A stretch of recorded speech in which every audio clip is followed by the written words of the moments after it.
बहुत समय पहले की बात है। सुभद्रा अपने घर के आंगन में बैठी थी। उनके गर्भ में एक नन्हा सा शिशु पल रहा था। अर्जुन रोज शाम को सुभद्रा के पास बैठकर युद्ध की कहानियां सुनाया करते थे। उस दिन अर्जुन ने कहा, आज मैं तुम्हें चक्रव्यूह के बारे में बताऊंगा। सुभद्रा ध्यान से सुनने लगी। उनके गर्भ में पल रहा नन्हा अभिमन्यु भी ये सब सुन रहा था।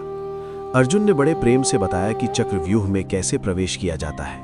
शिशु अभिमन्यु का मन बहुत एकाग्र था। वो हर बात समझ रहा था।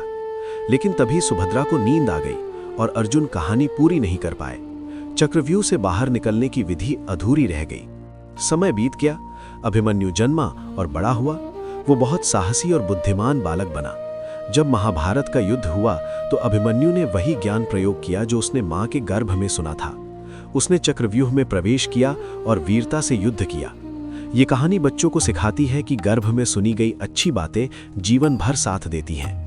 एक समय हिरण्यकशिपु नाम का राजा था जो बहुत घमंडी था। लेकिन उसकी पत्नी कयाधु बहुत सरल और शांत स्वभाव की थी। जब कयाधु गर्भवती हुई तब वे महर्षि नारद के आश्रम में रहने लगी। आश्रम में हर दिन भगवान विष्णु की कथाएं, भजन और सत्य की बातें होती थीं।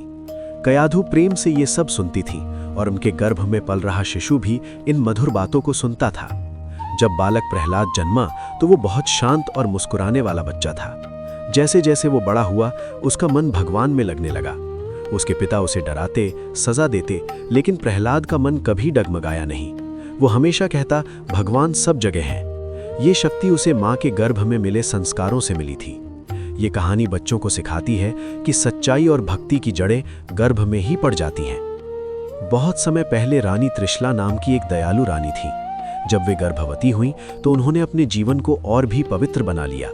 वे किसी को कष्ट नहीं देती थीं, धीरे बोलती थीं और हर दिन ध्यान करती थीं। वे सोचती थीं, मेरे गर्भ में जो बालक है वो बहुत अच्छा इंसान बने। जब बालक महावीर का जन्म हुआ तो वो बहुत शांत था। वो रोता कम और सबको प्रेम से देखता था। बड़ा होकर भी उसे लड़ाई झगड़ा पसंद नहीं था। उसका मन हमेशा करुणा और दया से भरा रहता था। आगे चलकर वही बालक भगवान महावीर बना और पूरी दुनिया को अहिंसा का पाठ पढ़ाया। ये कहानी बच्चों को सिखाती है कि माँ का व्यवहार बच्चे के स्वभाव को गढ़ता है। जीजाबाई बहुत वीर और धार्मिक महिला थी। जब वे गर्भवती थीं तो वे रोज रामायण सुनती थीं और भगवान राम को याद करती थीं। वे सोचती थीं, मेरा बच्चा अन्याय के खिलाफ खड़ा होगा। उनके मन में हमेशा देश और धर्म का भाव रहता था। जब शिवाजी जन्मे तो बचपन से ही वे साहसी थे। उन्हें अन्याय पसंद नहीं था। बड़े होकर उन्होंने अपने लोगों की रक्षा की और स्वराज्य की स्थापना की।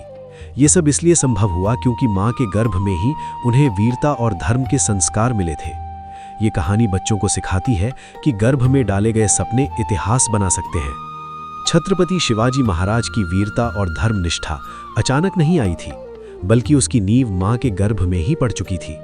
उनकी माता राजमाता जीजाबाई एक अत्यंत साहसी, धार्मिक और दूरदर्शी महिला थीं। जब वे गर्भवती थीं तब उनका मन सदैव ईश्वर, धर्म और मातृभूमि के विचारों में रमा रहता था। वे अपने गर्भ को केवल एक शारीरिक अवस्था नहीं बल्कि एक पवित्र जिम्मेदारी मानती थीं। जीजाबाई को ये विश्वास था कि गर्भ में पल रहा शिशु उनके विचारों और भावनाओं को ग्रहण करता है। इसलिए वो हर क्षण अपने मन को शुद्ध और दृढ़ बनाए रखती थी। गर्भावस्था के समय जीजाबाई प्रतिदिन रामायण और महाभारत का पाठ सुनती और सुनाती थी। वे विशेष रूप से भगवान राम के चरित्र से प्रभावित थीं और उन्हें ही अपने जीवन का आदर्श मानती थीं। वे अपने गर्भ में पल रहे शिशु से मन ही मन बात करती थीं और कहती थीं कि वो बड़ा होकर अन्याय के विरुद्ध खड़ा होगा, कमजोरों की रक्षा करेगा और धर्म की स्थापना करेगा। उनके शब्दों में केवल मातृत्व नहीं बल्कि राष्ट्र के भविष्य की चिंता भी झलकती थी। इन वीर और धर्मपूर्ण विचारों की गूंज गर्भ में पल रहे शिवाजी के मन में गहराई से समा रही थी। जीजाबाई का जीवन गर्भकाल में अत्यंत अनुशासित था। वे क्रोध, भय और निराशा से स्वयं को दूर रखती थी। कठिन परिस्थितियों में भी उन्होंने धैर्य और साहस नहीं छोड़ा। उनका मानना था कि यदि माता का मन मजबूत होगा तो गर्भ में पल रहा शिशु भी निडर बनेगा। वे अपने आसपास का वातावरण भी पवित्र और सकारात्मक रखती थीं ताकि गर्भ में पल रहा बालक भय नहीं बल्कि आत्मविश्वास और पराक्रम का संस्कार पाए। जब शिवाजी महाराज का जन्म हुआ तो उनके चेहरे पर एक विशेष तेज था। जैसे जैसे वो बड़े होते गए उनके स्वभाव में साहस, नेतृत्व और न्याय की भावना स्पष्ट दिखाई देने लगी।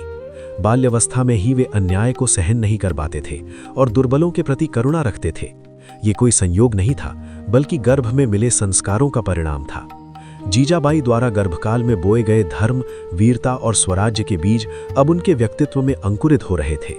बड़े होकर शिवाजी महाराज ने जिस प्रकार मातृभूमि की रक्षा की, अन्याय के विरुद्ध संघर्ष किया और स्वराज्य की स्थापना की, वो उसी गर्भ संस्कार का सजीव प्रमाण है।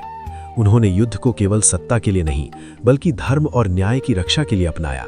उनकी तलवार से अधिक शक्तिशाली उनका चरित्र था, और उस चरित्र की नींव मां जीजाबाई के गर्भकालीन विचारों और संस्कारों में छिपी हुई थी। ये कथा हमें ये गहरी सीख देती है कि गर्भ संस्कार केवल बच्चे को नहीं, पूरे इतिहास को आकार दे सकते हैं। एक मां के विचार, भावनाएं और संकल्प आने वाली पीढ़ियों का भविष्य गढ़ते हैं। छत्रपति शिवाजी महाराज का जीवन इस सत्य का सबसे उज्जवल उदाहरण है।